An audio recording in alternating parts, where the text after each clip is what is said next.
तर नमस्कार भावनो, आज होती आपली सुट्टी आणि आपल्याला जायचं होतं पोस्टामध्ये पैसे डिपॉझिट करायला. कारण एफडीचं अकाउंट आहे आपलं, तर प्रत्येक महिन्याला जावं लागते इथं पोस्टामध्ये डिपॉझिट करण्यासाठी. आता इथून आलो होतो पोस्टमध्ये, इथं लगेच स्लिप वगैरे घेतली डिपॉझिटची. आपण स्लिप पण लगेच भरून टाकली भाईने आपल्या. आता पैसे डिपॉझिट करायचे होते, डिपॉझिट वगैरे केले. इथं बघत होतो जरासं, तर इथं बघत होतो आता काय काय नवीन स्कीम आल्यात, बघितलं वगैरे. आता आपलं इथून तर आपलं काम झालं होतं, आपण झालं होतं परत दुसऱ्या बँकेमध्ये. आपल्याला दुसरं काम होतं परत, आपल्याला नव्हतं म्हणजे माझ्या मित्राला होतं. आता त्याच्यासोबत आलो होतो, तर त्याचं पण इथलं काम झालं होतं. आता कसं वाटते त्याला बोललो, तो पण बोलता भारी वाटते आता. तर इथून आम्ही लगेच गेलो होतो गजानन वडापाव. इथं आपल्या जवळच आहे, कारण की तिथे गेलो होतो वडापाव खायला. तर इथून आपण वडापाव वगैरे घेतले, खाल्ले बिल्ले. तर इथं आपलं खाऊन झालं होतं. आता इथं पेमेंट करत होतं, त्याला बोलतो पैसे दे. त्याने मग पैसे दिले, लगेच पैसे पण पडले. आता मी आलो होतो घरी, त्याला बोललो काहीतरी घेऊन ये, आपल्याला काहीतरी बनवायचं आज घरी. त्याने आणलं होतं, भाईने पनीर आणलं होतं. त्याला नव्हतं खायचं, म्हणजे मलाच खायचं होतं.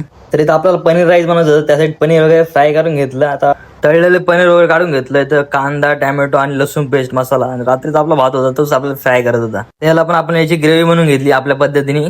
तर आपल्या इथं पनीर राईस बनवून तयार झाला होता, एकदम ओके मध्ये. आज मम्मीचा उपवास होता, त्यासाठी आपल्याला खिचडी करायची होती. मिरची वगैरे, बटाटे वगैरे कापून घेतले होते. आता तेल पण टाकण्यासाठी ठेवलं होतं, त्याच्यात मिरच्या वगैरे टाकून घेतल्या, साबुदाणे पण लगेच टाकून घेतले, लगेच मिक्स वगैरे केली. सगळं झाल्यानंतर आपल्याला बर्गर खायचं मन झालं, तर बोललं मॅकडीला जायचं पण कंटाळा आलाय.